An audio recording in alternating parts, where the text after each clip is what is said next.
जग विश्वासावरच चाललंय असं म्हणतात. कोणा ना कोणावरती तरी आपला विश्वास असतोच. शिक्षक, फॅमिली डॉक्टर असे कैक असतात की ज्यांच्यावर आपण त्या व्यक्तीवर देखील आणि त्या पेशावर देखील आपण पूर्णपणे विश्वास ठेवतो. पण असे पण देखील कैक असतात. पण ते सगळे पण जे असतात ना, ते मी नाही सांगणार आहे, रत्नाकर मतकरी सांगतायत त्यांच्या एक माणूस आणि एक पशु ह्या कथेमध्ये. तर ऐकूया रत्नाकर मतकरी यांची कथा, एक माणूस आणि एक पशु. मी मोठ्याने किंचाळण्याचा प्रयत्न करत होते, पण माझ्या तोंडून शब्द फुटत नव्हता. किंकाळी ओठातच गुदमरत होती. आणि तो पंजा, केसाळ, रानटी पशुचा पंजा माझ्या छातीवरून फिरत होता. मला सावकाश थोपटत होता. त्याला अंगावरून दूर करण्यासाठी माझ्या जीवाचा आकांत चालला होता. पण ते मला शक्य नव्हतं. तो इतका जड होता की त्याला उचलून ठेवण्या एवढं बळ माझ्यात नव्हतं. शिवाय बाजूला करण्यासाठी देखील त्या राठ, केसाळ त्या हाताला स्पर्श करण्याची मला भीती वाटत होती. भीती, विलक्षण भीती, खूप खूप भीती. आजूबाजूला दाट काळोख पसरला होता, इतका की तो पंजा कोणाचा आहे हे देखील मला दिसत नव्हतं. तो हात ज्याचा होता त्या माणसाचा चेहरा कळत नव्हता. म्हणा, तो हात माणसाचा होता की आणखीन कशाचा? नाही, काही कळत नव्हतं. एवढंच की तो हात होता जसा काही शरीराशिवाय नुसताच हात, अधांतरी वावरणारा, नेमका माझ्यापर्यंत येऊन पोचलेला, माझ्या शरीरावरून फिरणारा केवळ रानटी पशुचा पंजा. आणि मी कुठे होते? कुठेतरी पडलेली. पण कुठे? आजूबाजूचं काहीही ध्यानात येत नव्हतं. उठलं पाहिजे, इथून पळालं पाहिजे. पण शरीराची थोडीशीही हालचाल होऊ शकत नव्हती. जसं काही कुणी मला दोरखंडांनी बांधून घातलं होतं. आणि तो पंजा वर सरकत होता. वाचवा, कुणीतरी वाचवा, सोडवा मला, धावा, मला वाचवा. मी सगळी शक्ती एकवटून किंचाळले आणि मला एकदम जाग आली. मला जाणीव झाली की मी माझ्याच घरात होते, बेडरूममध्ये, मऊ बिछाण्यात. अंग घामाने थपथपलं होतं. एकूण मला पडलं ते एक स्वप्नच होतं. तो काळोख माझ्या खोलीतला होता आणि तो हात माझ्या शेजारी झोपलेला माझ्या पतीचा होता. झोपेतच तो माझ्या अंगावर पडला होता. मी सहज तो बाजूला करू लागले, पण त्याला स्पर्श केला मात्र विलक्षण धक्क्याने माझी शुद्ध हरपण्याची वेळ आली. मला पडलेलं स्वप्न पूर्ण खोटं नव्हतं, कारण माझ्या अंगावरचा तो पंजा केसाळ, रानटी पशुचा पंजा होता. मी कशीबशी धीर करून जागची उठले आणि दिवा लावला. माझी शंका खरी होती. माझ्या पतीच्या गोऱ्या पान हाताचे दोन्ही पंजे एखाद्या जनावराच्या पंजासारखे केसाळ, राकट झाले होते. त्याची नखं देखील आता माणसाच्या नखासारखी राहिली नव्हती. मी सुन्न होऊन गेले. समोर दिसत असलेल्या प्रकारावर विश्वास ठेवायला मन तयार नव्हतं, पण डोळ्यांची खात्री पटून चुकली होती. मी त्यांना उठवायला गेले, पण लगेच थांबले. न जाणो हा सारा भासच असेल, कसलं तरी दुष्ट स्वप्न असेल, रात्रीची भुलावण असेल, सकाळी सारं काही नीट होईल अशी एक वेडी आशा मला वाटत होती. हे शांत झोपले होते. त्यांची झोप नेहमीच गाढ असायची. एखाद्या लहान मुलासारखे ते बिनघोर झोपायचे. काय असेल ते सकाळी पाहून घेता येईल, आता कशाला त्यांना उठवून धक्का द्या, अशी मी मनाची समजूत घातली. मला स्वतःला मात्र तिकडे झोपवेना. आता झोप लागणं पण अशक्य होतं. मी जीव मुठीत धरून पाय पोटाशी घेऊन खिडकीत बसून राहिले. नको म्हटलं तरी नजर कॉटकडे जायची त्यांच्या हातावर. तक्षणी अंगावर शहारा यायचा. मी नजर खिडकीच्या बाहेर वळवायचे. बाहेर सारं काही शांत होतं. काळोख पसरला होता. दूरपर्यंत कुणाचीही जाग नव्हती. आभाळात चंद्र देखील नव्हता. झाला प्रकार खरोखरीचा असेल, टिकणारा असेल तर इतका भयंकर होता. माझ्या पतीसारखा देखणा पुरुष हजारात एखादाच. आणि त्यानंतर जर असं काही भयंकर व्यंग जडलं तर मला ती कल्पना देखील सहन होईना. पुन्हा पुन्हा माझे डोळे भरून येऊ लागले. त्यांच्यासारखा सुस्वभावी, प्रेमळ, शांत माणूस आणि त्यांच्यावर ही भयंकर आपत्ती कोसळावी. आता काय होणार आमचं? हो, आमचं दोघांचंही. कुठल्याही परिस्थितीत त्यांच्यापासून दूर राहण्याची कल्पना मला सहन झाली नसती. जीवापाड प्रेम करत असे मी त्यांच्यावर आणि ते माझ्यावर. आमच्या सुखाला हा डाग कुठून लागला? आता करू तरी काय मी? कुणाला सांगू मी? कोण आम्हाला वाचवू शकेल? मला डॉक्टरांची आठवण आली. डॉक्टर, हो, मी धावतच फोनपाशी गेले. एवढ्यात घड्याळाकडे लक्ष गेलं. 3:30 वाजले होते. डॉक्टर झाले तरी त्यांना 3:30ला उठवायचं. मी फोन करून त्यांची मदत मागितली असती तर अशा भलत्या वेळेला देखील ते धावत आले असते. याविषयी मला बिलकुल शंका नव्हती. डॉक्टरांची आणि माझी ओळख फार जुनी नव्हती, पण इतक्या थोड्या दिवसातही आम्हा दोघांवर त्यांचा चांगलाच लोभ जडला होता. आम्हीही त्यांना आमचे अगदी जवळचे स्नेही मानू लागलो होतो. डॉक्टर वयाने साधारण यांच्या एवढेच होते, त्यामुळे दोघांचेही चांगलं जमत असे. गेल्याच महिन्यात हे टायफॉईडने आजारी होते. त्या आजारात तर त्यांची सेवा माझ्यापेक्षा डॉक्टरांनीच अधिक केली म्हटलं तरी चालेल. दिवस असो रात्र असो, कधीही फुरसत मिळाली की डॉक्टर येऊन त्यांना पाहून जात असत. दोघांचं नातं पेशंटचं आणि डॉक्टरचं राहिलंच नव्हतं. त्या आजारातून हे बाहेर पडले त्याचं सगळं श्रेय डॉक्टरांच्या शुश्रूषेलाच द्यायला हवं. अजूनही डॉक्टरांचं औषध, इंजेक्शन्स इत्यादी चालूच होतं. ते मला नेहमी म्हणत, वहिनी, तो पुन्हा पूर्वीसारखा सुदृढ व्हायला हवा, नाहीतर माझ्यासारखा डॉक्टर त्याचा मित्र असून फायदा काय हो? त्या डॉक्टरांना झोपेतून उठवून त्यांच्या मित्राविषयी मी काय सांगणार होते? खरंच काय सांगणार होते मी? आणि कुठल्या तोंडाने?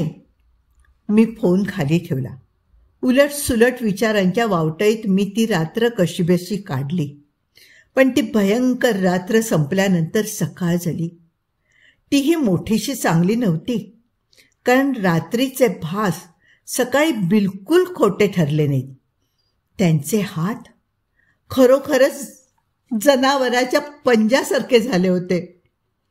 हे त्या हाताकडे पाहत राहिले आणि मग एकाएकी ओक्साबोक्शी रडू लागले.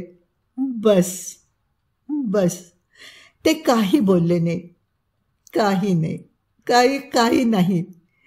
त्यांना धक्का बसला होता हे उघड होतं, परंतु त्यांच्यासारखा विचारी माणूस त्यावर काहीच बोलणार नाही असं शक्य नव्हतं.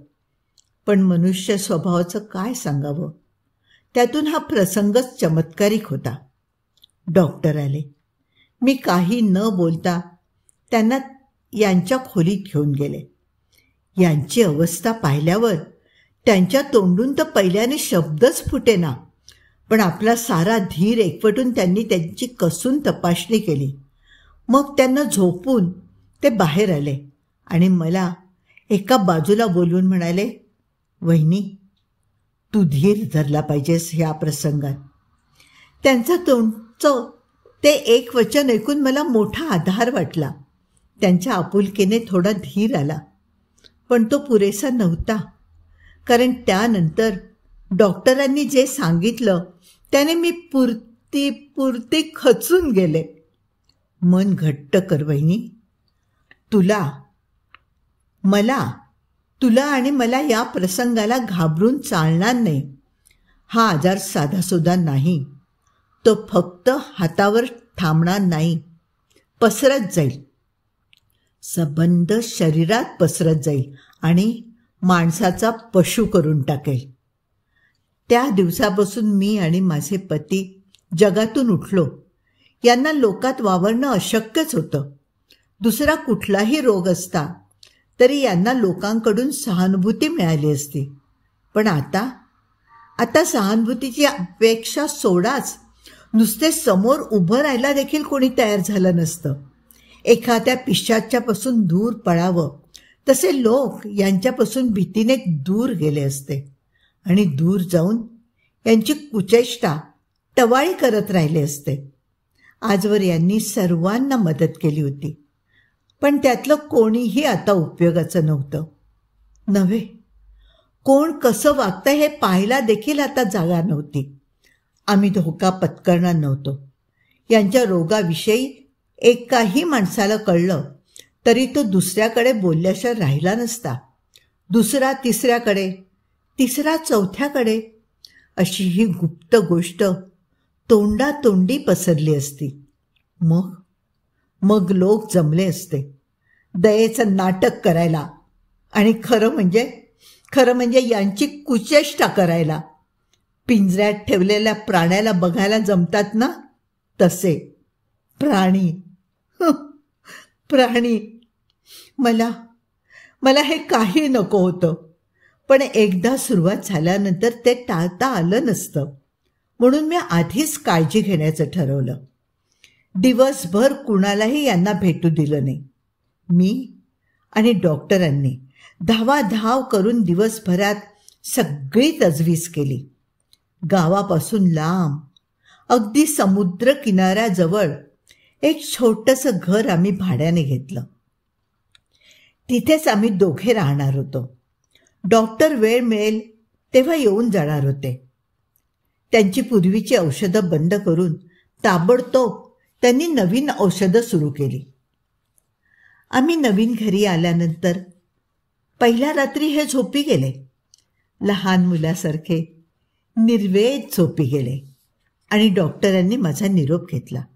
वहिनी, बिलकुल काळजी करू नकोस. त्याची नुसती सुरुवातीची अवस्था आहे. आपण शिकस्त करून त्याला वाचवूया.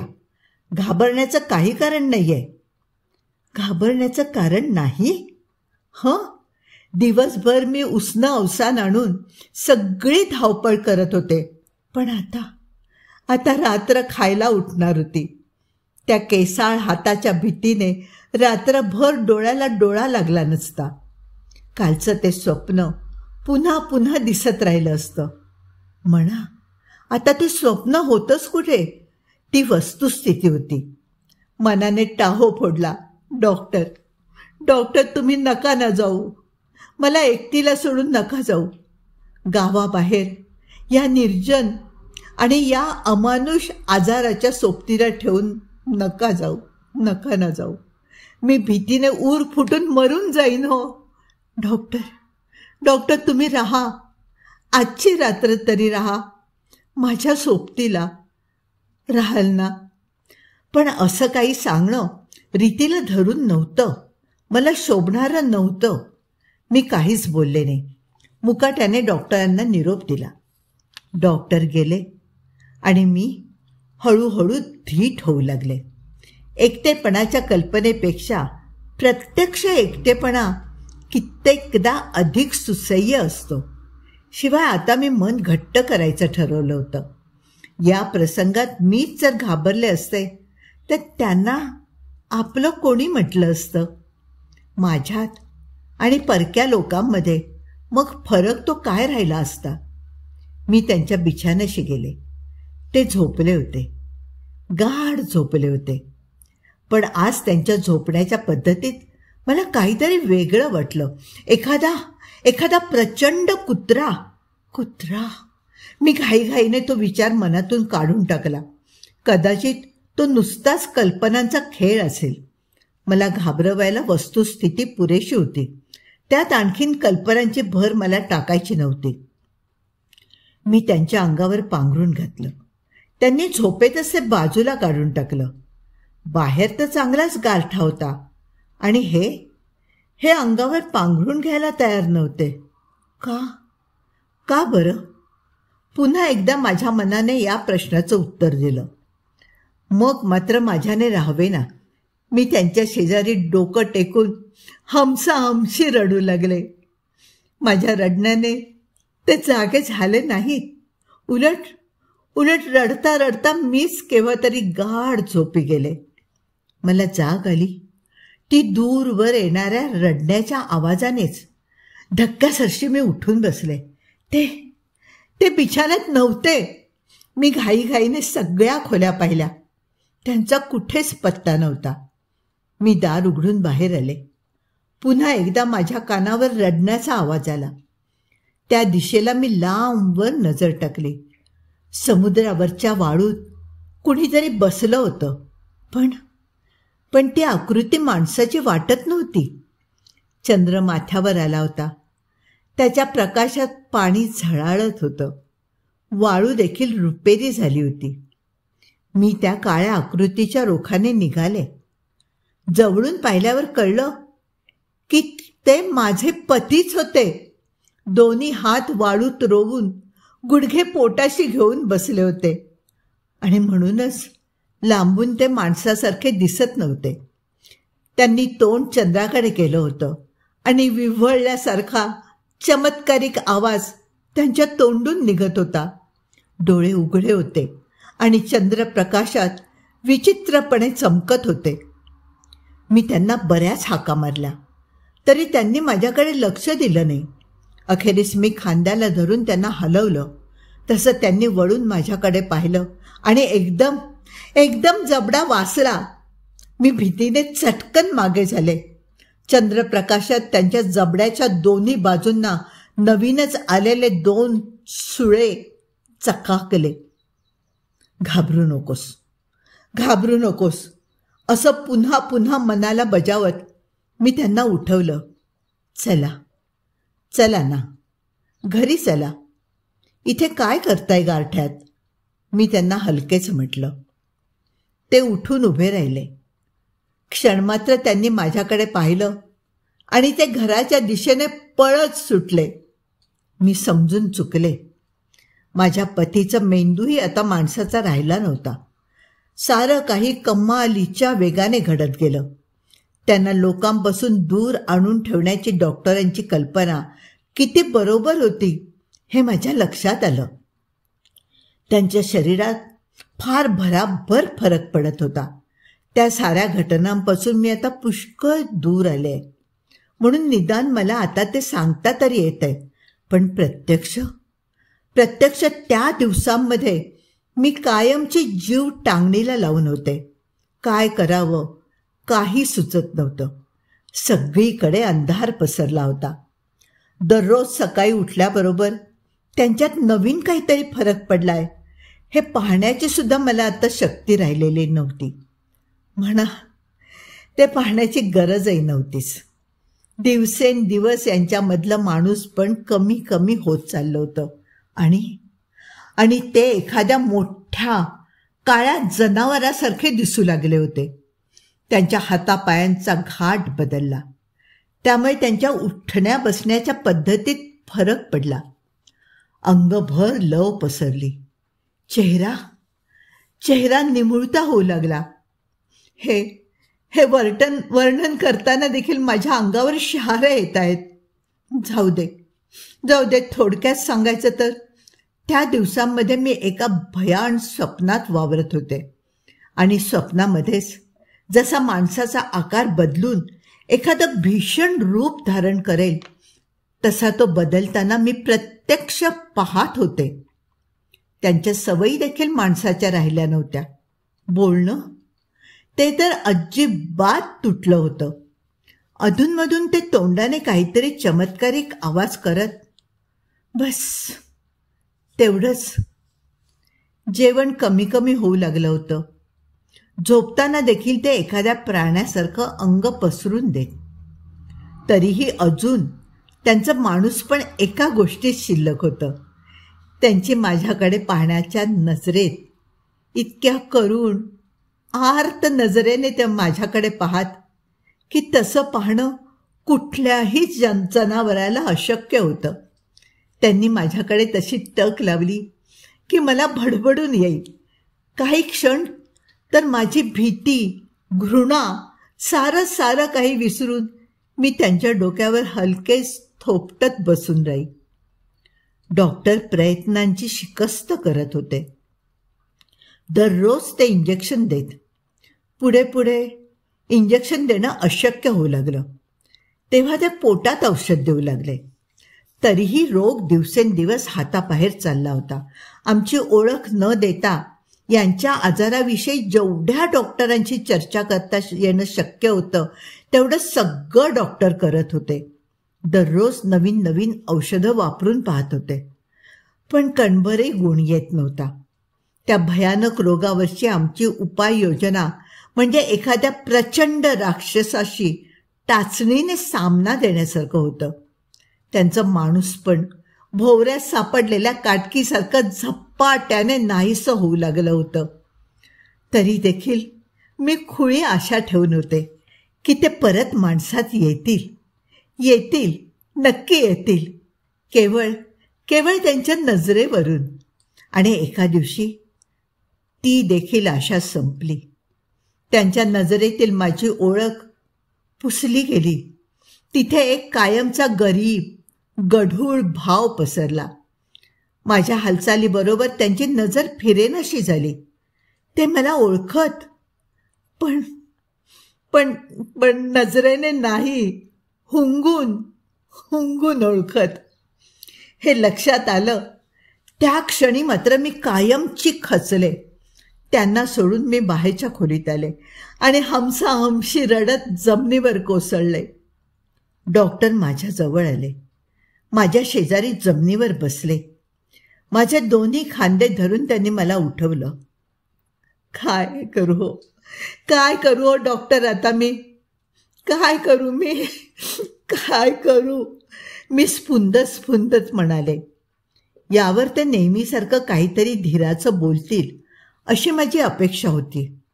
पण त्यांनी जे केलं ते मात्र मला सर्वस्वी नवीन होतं. त्यांनी एकदम मला मिठी मारली. मी गुदमरून गेले. आधारासाठी मी इतकी व्याकुळ झाले होते की मला ती मिठी सोडाविषयी वाटलं नाही. पण माझं काहीतरी चुकलंय अशी रुखरुख वाटल्या वाचून मात्र राहत नव्हती. पण अचानक ती मिठी सैल झाली. मी डॉक्टरांकडे पाहिलं. ते माझ्या पाठीमागच्या दरवाजाकडे गोंधळून जाऊन बघत होते. मी चटकन वळून पाहिलं. दरवाजात हे उभे होते. मी लगेच त्यांच्या जवळ गेले. त्यांच्या डोक्यावर थोपटल्यासारखं केलं आणि त्यांना खोलीत घेऊन गेले. एका ताटलीत थोडं मटण काढलं आणि ताटली त्यांच्यासमोर ठेवली. पण त्यांनी ताटलीला तोंडही लावलं नाही. मी त्यांना म्हटलं, रागावू नका. तुम्हाला काय वाटतंय ते मी समजू शकते, पण तुम्ही उगाच राग नका करू. डॉक्टर आजवर कधीच असे वागलेले नाहीत. आज त्यांच्या मनाचा तोल सुटला असेल. तो देखील मला रडताना पाहून. शिवाय तुमच्यासाठी ते किती कष्ट करतायत ना, आणि ते कसेही का वागेनात. माझ्यावर विश्वास आहे ना तुमचा? आहे ना विश्वास? यांचा राग गेला असावा, कारण बराच वेळ ते माझ्या मांडीवर डोके ठेवून स्वस्थ पडून राहिले आणि मग आपणहून ताटलीजवळ गेले. त्यातलं मटण खाऊन ती चाटून पुसून स्वच्छ करून टाकली. पण दुसरा दिवस उजाडला.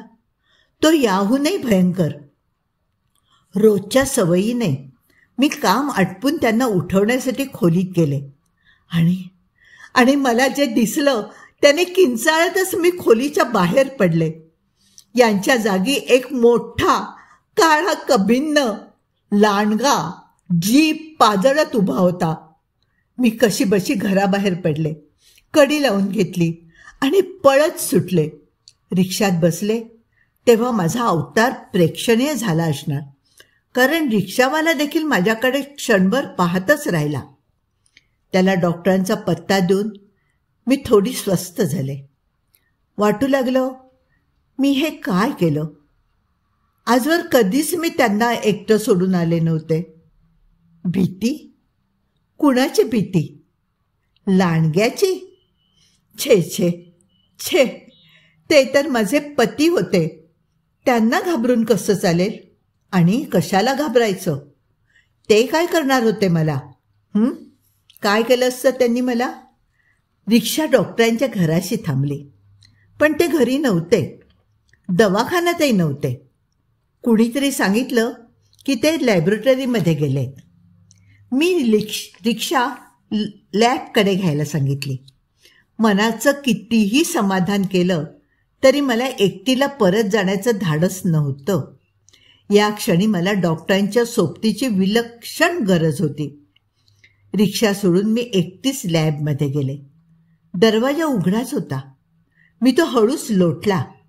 स्प्रिंगचा असल्यामुळे परत येऊन आपटला. तेवढाच आवाज. बाकी सारं शांत होतं. मी आत गेले. लॅब तशी छोटीच होती. भिंतीला पांढरा शुभ्र रंग दिलेला.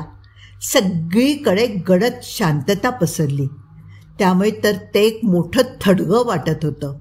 डॉक्टर? मी हलकेच हाक मारली. डॉक्टर? आता मी जरा मोठ्याने हाक मारली. दोन्ही हाकांचे प्रतिध्वनी आले, पण हाकेला ओम मिळाली नाही. एक छोटी भट्टी रसरसत होती. जवळच थंड होण्यासाठी कसलं तरी रसायन ठेवलं होतं. मी पुढे गेले. टेबलावर छोट्या मोठ्या बंद बाटल्या पसरल्या होत्या आणि तिथेच एक डायरी पडली होती. माझ्या मनात काय आलं कुणास ठाऊक, मी ती डायरी चाळली. तिच्यात यांच्या आजाराविषयी लिहिलेलं दिसत होतं. त्या टिपणांवरून मला यांचं भविष्य कळू शकलं असतं.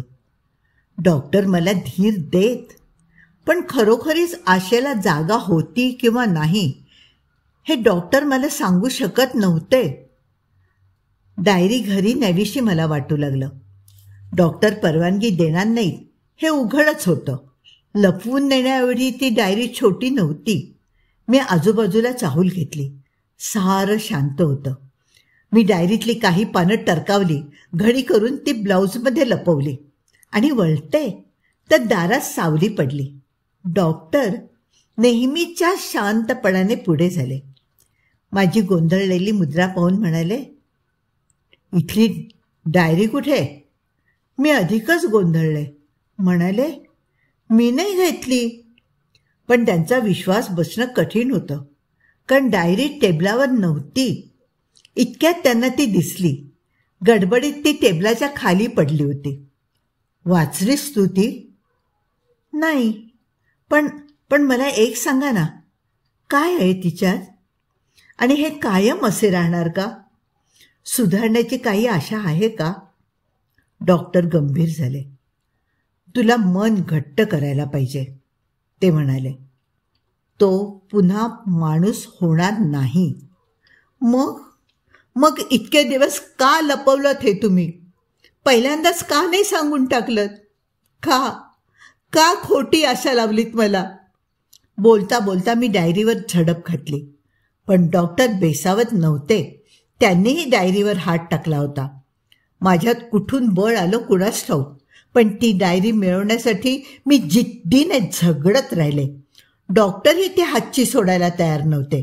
खेचाखेच करत आम्ही भट्टीच्या किती जवळ आलो होतो हे आमच्या लक्षातच आलं नव्हतं.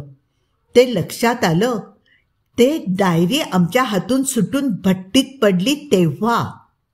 क्षणार्धात त्या डायरीचा घास करून टाकणाऱ्या ज्वाळांकडे पाहत डॉक्टर गंभीरपणे म्हणाले, well, now you know the truth.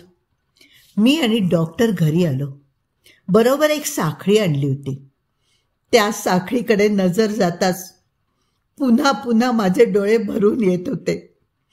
माझी समजूत घालण्याचा प्रयत्न डॉक्टरांनी एकसारखा चालवला होता. त्यांच्या मते लांडग्यासारखं हिंस्त्र जनावर मोकळं ठेवणं धोक्याचं होतं. त्यांचं म्हणणं किती योग्य होतं याचा प्रत्यय ताबडतोब आला. कारण आम्ही घरी आलो तेव्हा खिडकीच्या काचा फुटलेल्या होत्या आणि आणि यांचा घरात पत्ता नव्हता. पण थोड्याच वेळाने ते परत आले. त्यांचे पंजे काचा फोडल्यामुळे रक्ताळलेले होते. आम्ही दोघांनी त्यांना साखळीने बांधून ठेवलं. त्यांनी कसलाही विरोध केला नाही. मी त्यांच्या पंजांना औषध लावलं. त्यांचे हाल माझ्याने पाहवत नव्हते. त्यानंतर 1-2 दिवसांनीच डॉक्टरांनी मला ती भयंकर कल्पना ऐकवली. तुझ्यासमोर असं बोलणं हे एक धाडस आहे, पण इलाज नाही. काळजाचा दगड करून तुला आल्या प्रसंगाला तोंड दिलं पाहिजे. ते मला म्हणाले, सांगा. आता काहीही ऐकायची माझी तयारी आहे. मी बधीरपणे उत्तरले. त्याला जिवंत ठेवून चालणार नाही, डॉक्टर शक्य तितक्या मृदूपणे म्हणाले. तरीही मला बसायचं तो धक्का बसलाच ना. आता तो बरा होणार नाही. तो या पंथाला लागू नये यासाठी आपण प्रयत्नांची शिकस्त केली. पण आता तो जिवंत राहिला तर त्याचे हाल होतीलच. पण तुझ्यावरही एखादा बरावा काहीतरी प्रसंग, जिवंत लांडग्याबरोबर राहणं शक्य नाही आहे तुला. डॉक्टरांचं सांगणं मला पटत होतं, पण तरीही मन पटवून घ्यायला तयार नव्हतं. पण मी कशी त्यांना मरू देऊ. माझं अजूनही त्यांच्यावर पूर्वी इतकंच प्रेम आहे. त्या प्रेमापोटीच तुला हे करायला हवं. तो फार काळ इथे राहू शकणार नाही. आजूबाजूच्या लोकांना कळलं तर त्याची शिकार केली जाईल. डॉक्टरांचा स्वर अगदी मुलायम बनला. तू एक गोष्ट विसरतेस. ते अगदी कानात सांगितल्याप्रमाणे म्हणाले. तुझं त्याच्यावर आहे तितकंच, किंबहुना थोडं अधिकच प्रेम मी तुझ्यावर करतोय. माहीत आहे मला, मी खाली पाहत म्हणाले. आपण दोघांनी त्याच्यावर प्रेम केलं. त्या प्रेमाचाच धागा आपल्यामध्ये तयार झाला आहे. एकाच दुःखाने आपण जोडलो गेलो आहोत. आपण एकत्र येण्यात काही पाप आहे असं वाटतं तुला?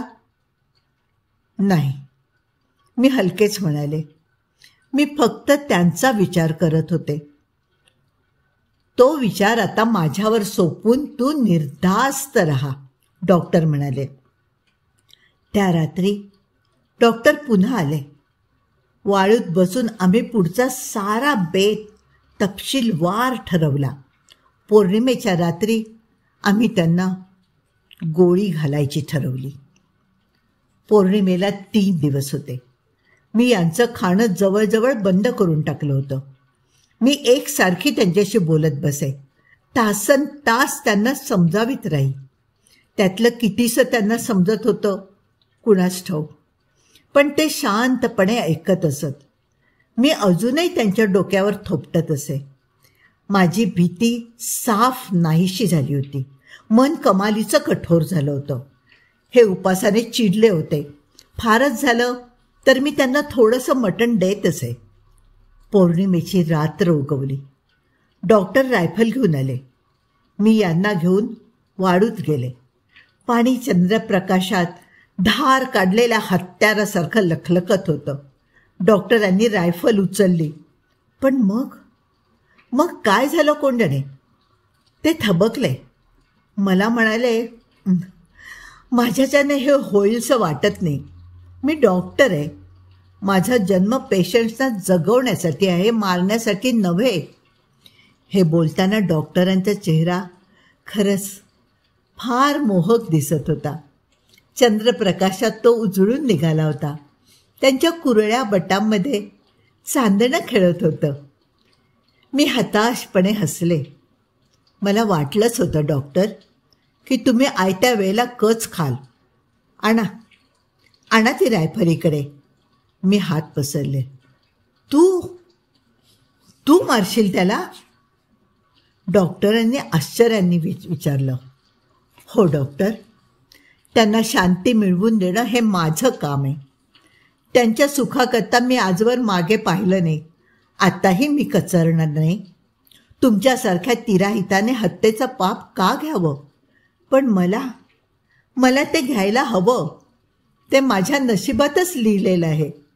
मी रायफल कशी वापरायची हे त्यांच्याकडून नीट समजावून घेतलं. इतका वेळ ते एखाद्या पाळीव कुत्र्यासारखे शांत बसून होते. मी रायफल हातात घेतली आणि त्यांनी चंद्राकडे पाहून विव्हळल्यासारखी एक आरोळी ठोकली. ती आरोळी रक्ताचं पाणी पाणी करून टाकणारी होती. मी त्यांच्याजवळ गेले. डॉक्टर पुतळ्यासारखे उभे होते. वाळूचा पट्टा चमचमत होता. मी त्यांच्या अगदी जवळ गेले. त्यांच्या डोक्यावर थोपटलं आणि हलकेच म्हणाले, लक्षात आहे ना? आहे ना लक्षात? मी सांगितलेलं सगळं आठवत आहे ना? जा, हीच वेळ आहे ती. मी डॉक्टरांच्या दिशेने हात उडवला. दुसऱ्या क्षणी हे डॉक्टरांवर तुटून पडले. बंदूक झाड असं काहीसं ओरडत डॉक्टर पळत होते. पण वाळूत पळणंही कठीण होतं. मी हातातली रायफल खाली फेकून दिली. दूरवर मला एवढंच दिसलं की यांनी डॉक्टरांना वाळूत लोळवलं आहे आणि डॉक्टर आक्रोश करीत सुटकेचा केविलवाणा प्रयत्न करीत आहेत. म्हणा त्यांची सुटका होणं अगदीच अशक्य होतं. हे 3 दिवसांचे उपाशी होते आणि इतक्यात एक बार ऐकू आला. माझ्या हातात तर रायफल नव्हती. मग हा बार कुठून झाला? हे पडताना दिसले आणि मी बेशुद्ध झाले. मी शुद्धीवर आले तेव्हा माझ्याजवळ 2 मध्यमवयीन गृहस्थ बसले होते. लांडग्याने त्या माणसाच्या चिंधड्या केलेलं तुम्ही पाहिलात वाटतं. त्याचा जबरदस्त झटका बसलाय तुम्हाला. आम्ही त्या लांडग्याची आरोळी ऐकल्याबरोबर बाहेर पडलो. पण दुर्दैवाने आम्ही तिथे पोचेपर्यंत फार उशीर झाला होता. मेलेला माणूस ओळखण्यापलीकडे गेलाय. मी चांगलीच ओळखत होते त्याला. माणूस म्हणण्याच्या लायकीचा नव्हता तो. संशोधन मात्र जबरदस्त करीत असे. लांडग्याच्या विषाचं इंजेक्शन टायफॉइडमधून उठलेल्या माणसाला पुन्हा पुन्हा त्याचा पुरता लांडगा होईपर्यंत केवळ त्याच्या बायकोवर डोळा ठेवून. पुरावा आहे माझ्याजवळ. इंजेक्शनचा फॉर्म्युला आहे, त्याच्याच डायरीतल्या कागदांमध्ये लिहिलेला.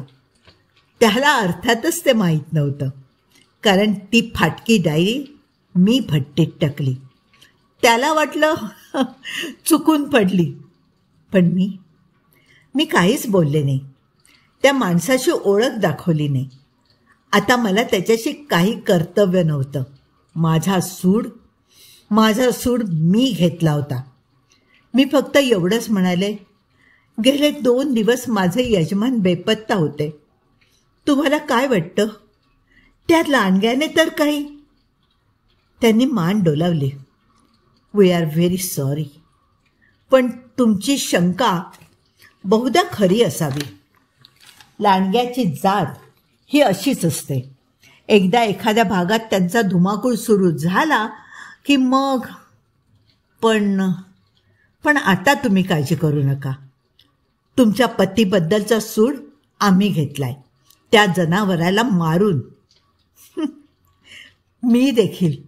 मी मनातल्या मनात म्हटलं, तो पशु आमच्या हातून मेला. दुसरा शिकारी म्हणाला, अनफॉर्च्युनेटली त्या पशूच्या हातून एक माणूस मेला. तुम्ही त्या पशूला मारलत आणि त्या पशूने एका माणसाला मारलं. झाला तो प्रकार नेमका उलटा झाला आहे हे त्यांना कधीच कळणार नव्हतं. ते फक्त मला माहिती होतं. इथे कथा संपली आहे. रत्नाकर मतकरी सांगतायत त्यांच्या एक माणूस आणि एक पशु ह्या कथेमध्ये. तर त्या कथेमध्ये नेहमीप्रमाणेच लेखकाने आपल्या विचारांना चालना दिली आहे. कथा संपली नाही, आपल्या डोक्यामध्ये ती सुरू राहिली आहे. खरंच पशूच्या हातून एक माणूस मेला. हे तर खरंच आहे. फक्त कोण पशु आणि कोण माणूस हे मात्र फक्त तिला म्हणजे त्याच्या पत्नीला माहीत आहे. आणि आता आपल्याला. हो की नाही? खरं आहे ना?